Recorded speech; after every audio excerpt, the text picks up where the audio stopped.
Alors que la quatrième vague frappe l'Europe et que le variant Omicron se propage, voici les indications de la CPF Affaires étrangères concernant les déplacements vers la France. Depuis le 4 décembre 2021, toute personne entrant sur le territoire français doit présenter un test PCR ou antigénique négatif de moins de 24 heures ou 48 heures en fonction du pays de provenance. Mais pas de panique, il y a des exceptions et les Belges sont concernés.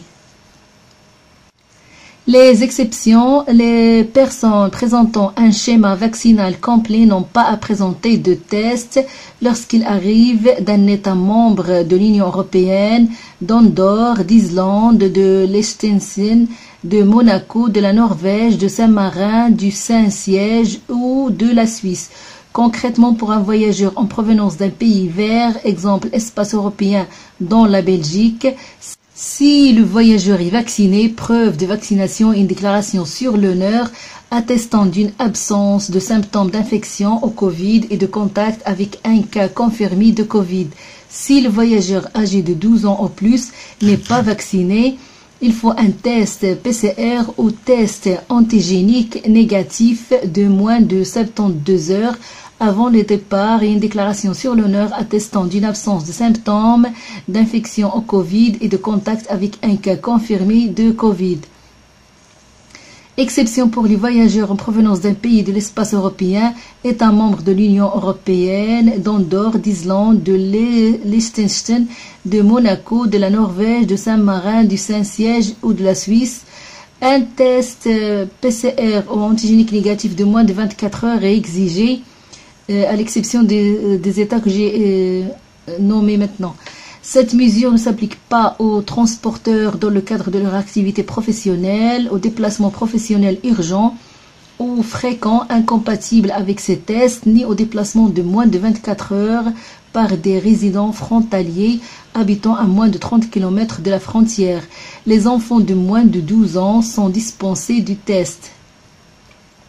Et pour le pass sanitaire, depuis le 1er juillet 2021, le pass sanitaire reconnu pour les déplacements internes à l'espace européen pour la France, il doit confirmer la preuve d'un cycle vaccinal complet, incluant le délai post-injection nécessaire ou la preuve d'un test PCR, voire d'un test antigénique négatif de moins de 72 heures, 24 heures pour un voyageur en provenance de Belgique, la preuve d'un test PCR positif attestant du rétablissement de coronavirus datant de moins 15 jours et de moins de 6 mois également accepté. À compter du 15 décembre 2021, le pass sanitaire des plus de 65 ans ne sera plus valable pour la France si le rappel n'a pas été fait d'un délai de 7 mois à compter de la dernière injection ou de la dernière infection. À compter du 15 janvier 2022, cette règle sera étendue à l'ensemble des personnes âgées de plus de 18 ans. Et concernant le variant Omicron en Belgique, lors de la conférence de presse de Sciences Ano, Steven Van Gogh et Yves Van Laten ont annoncé que le variant Omicron continuerait de progresser pour potentiellement devenir dominant en janvier ou février. Actuellement, la Belgique compterait 34 de contamination au variant Omicron. Pour Steven Van Gogh, ces nouvelles infections représenteraient 1 à 2% de contamination et ce variant ressemble à Delta. Les contaminations risquent d'augmenter fortement en début d'année 2022. Cependant, les scientifiques expliquent qu'il est encore trop tôt pour savoir comment Omicron va progresser. À propos des chiffres mis à jour ce vendredi par Sciences Ano, le nombre d'admissions dans les hôpitaux tend à diminuer. À Bruxelles, la courbe commence à redescendre après le pic de fin novembre, où plus de 400 personnes étaient hospitalisées. Concernant Noël, la fin d'année devrait être stable. Selon Yvan Latem, on devrait pouvoir se retrouver pour les fêtes. Nous serons dans le croisement de deux adversaires, Delta et Omicron, et c'est très difficile de savoir où on va, mais la Belgique a mis en place des mesures pour maintenir un état stable. On devrait avoir une fin d'année stable avec un taux dans les soins intensifs moins important. Et concernant la pénurie de main-d'œuvre au niveau d'ADECO, la prestataire de services et de ressources humaines ADECO souhaite recruter 240 personnes dans les semaines à venir. Selon l'entreprise, cette expansion est le résultat de la pénurie de main-d'œuvre qui entraîne un pic de la demande d'externalisation et de conseil en ressources humaines. Grâce à ces recrutements, ADECO dit vouloir aider les petites et moyennes entreprises à surmonter sa difficulté à trouver de nouveaux collaborateurs. Selon Jean Dekeyser, qui dirige ADECO Belgique, la demande du monde des affaires en matière de soutien de personnel est plus forte que jamais et elle s'attend à ce que cela ne fasse qu'augmenter en 2022. La crise du coronavirus a en effet donné un nouvel élan à la guerre des talents, constate-t-il. En raison de l'actuelle pénurie de main-d'œuvre, les entreprises éprouvent beaucoup de difficultés à trouver les bonnes personnes. ADECO entend y répondre par son recrutement et recherche dès lors des experts en ressources humaines supplémentaires.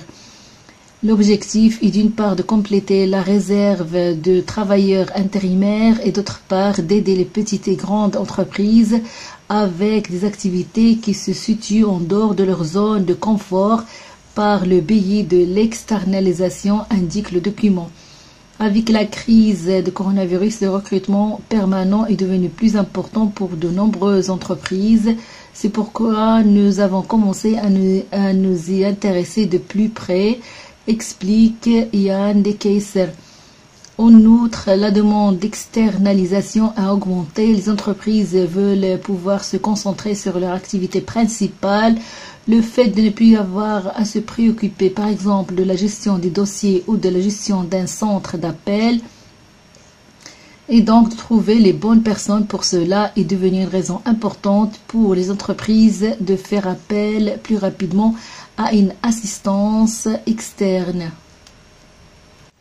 Et concernant le Maroc a décidé jeudi de prolonger la suspension des vols passagers à destination et en provenance du pays au moins jusqu'au 31 décembre, selon une note de la direction de l'aviation civile marocaine.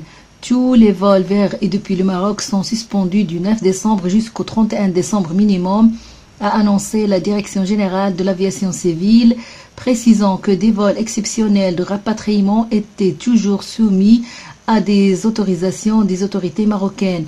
Les frontières aériennes du royaume sont fermées depuis le 29 novembre en raison de la propagation rapide du variant Omicron de Covid-19 et de la recrudescence de la pandémie en Europe. Les liaisons maritimes passagers sont également suspendues jusqu'au 31 décembre selon le site d'information économique Média 24. La compagnie nationale Royal Air Maroc a indiqué que ces vols de et vers le Maroc seront annulés dans les deux sens à partir du 9 décembre 2021 et jusqu'au 31 décembre 2021, selon un tweet publié jeudi soir sur sa page officielle.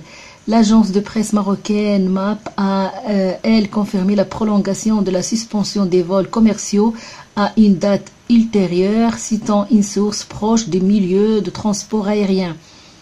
Depuis la fermeture de frontières aériennes le 29 novembre, des vols spéciaux de rapatriement sont organisés à partir du Maroc, notamment vers l'Europe, en particulier la France. Par ailleurs, le gouvernement étudie le rapatriement des Marocains bloqués à l'étranger depuis la fermeture des frontières aériennes, a déclaré jeudi le ministre de la Santé Khalid Aït Taleb lors d'un point presse sans donner plus de détails. Ces mesures ont été décidées afin de préserver les acquis du Maroc dans la lutte contre la pandémie de Covid-19 selon les autorités. La situation épidémiologique s'est stabilisée avec une faible transmission du virus depuis 5 semaines, selon le ministère de la Santé. Au total, 951 092 contaminations et 14 794 décès ont été enregistrés dans le pays depuis le premier cas signalé en mars 2020, selon le dernier bilan officiel publié jeudi. Toutefois, les professionnels du tourisme s'alarment de l'impact dévastateur de la fermeture des frontières sur ce secteur vital.